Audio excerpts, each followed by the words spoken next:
Au nom du Père et du Fils et du Saint-Esprit. Amen. Que l'Esprit Saint enflamme les jeunes de son feu et les rende témoins de la résurrection du Seigneur. Ô Seigneur, envoie ton Esprit et tout sera créé, et tu renouvelleras la face de la terre. Bien-aimés dans le Christ, nous sommes en ce jour, 29 novembre, et la parole de Dieu qui nous est proposée est extraite de l'évangile de Luc, chapitre 21, versets 12 à 19. Et nous lisons. En ce temps-là, Jésus disait à ses disciples, on portera la main sur vous, on vous persécutera, on vous livrera aux synagogues et aux prisons. On vous fera comparaître devant les rois et des gouverneurs à cause de mon nom. Cela vous amènera à rendre témoignage. Mettez-vous donc dans l'esprit que vous n'avez pas à vous préoccuper de votre défense. C'est moi qui vous donnerai un langage et une sagesse à laquelle tous vos adversaires ne pourront ni résister ni s'opposer. Vous serez livrés même par vos parents, vos frères, votre famille, vos amis, et ils feront mettre à mort certains d'entre vous. Vous serez détestés de tous à cause de mon nom, mais pas un cheveu de votre tête ne sera perdu.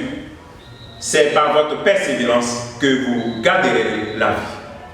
Acclamons la parole de Dieu, louange à toi Seigneur Jésus. Bien-aimés dans le Christ, nous continuons ce langage apocalyptique du Christ. Dans l'évangile antérieur, le Seigneur nous a donné des signes pour que nous puissions garder la sérénité et la contemplation de sa personne et faire son œuvre. Le signe des faux prophètes, le signe des guerres, le signe des nations en guerre, le signe des tremblements de terre, le signe de la famine et aussi le signe de la peste des épidémies. Aujourd'hui, le Seigneur nous donne un sixième signe. Un sixième signe pour nous réveiller au discernement et à la contemplation de sa face et à la fidélité. Le sixième signe, ce sont les persécutions. Les persécutions internes et persécutions aussi externes. Et ces persécutions sont pour nous des occasions pour rendre témoignage. Et des occasions pour ne pas nous décourager. La persécution n'est pas la fatalité. Et c'est ce que le Seigneur veut nous inviter à comprendre. De ne pas nous préoccuper. Il veut même nous dire que les paroles que nous allons dire pour nous défendre, il ne faudrait pas que nous soyons préoccupés. Lui-même va nous inspirer la parole adéquate. D'où la nécessité de garder la sérénité dans les persécutions. Les persécutions internes, même dans l'église, tu es dans ton église et même dans ta paroisse, dans ta communauté, dans ton groupe, on peut te persécuter. Ça peut arriver. Mais garde la sérénité et sois fidèle à ton Dieu. Ne rentrons pas dans des attitudes de se retirer, de créer toujours de nouvelles choses, mais des attitudes de garder la communion, même quand il y a la persécution. Gardons la communion. La persécution aussi même, une persécution par des membres de nos familles. Ceux qui n'acceptent pas la parole de Dieu, ceux qui ne veulent pas cette parole de Dieu. La première question que tu peux te poser en ce jour, est-ce que ta vie entraîne la persécution? Est-ce que tu es un chrétien tranquille ou bien un chrétien dont on dérange la vie parce que ta vie provoque? Ce que tu dis provoque dans le sens où tu essaies de ramer à contre-courant. Tu ne te tiens pas à faire tout ce que les autres font. Tu veux faire pour toi. Dans ton travail, c'est gangréné de corruption. Et toi, tu veux décider de ne pas rentrer dans la corruption. Voici de quoi il s'agit. Et cela va entraîner systématiquement la persécution. Est-ce que toi, tu es dans cette lignée?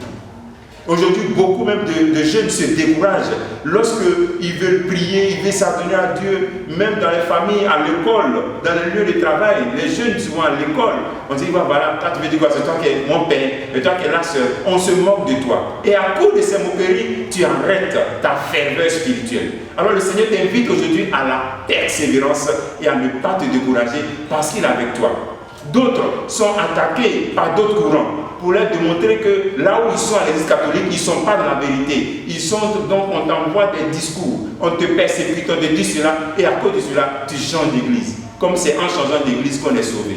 Or pourtant, le Christ nous rappelle en Matthieu chapitre 25 que dans la charité, c'est par la charité que nous sommes sauvés. Or dans l'église, nous trouvons des éléments pour développer notre charité. Donc bref, le Seigneur t'invite à la sérénité dans la persécution. Dans la persévérance, vous aurez la vie. C'est par votre persévérance que vous aurez la vie. Donc le Seigneur t'invite aussi à la persévérance.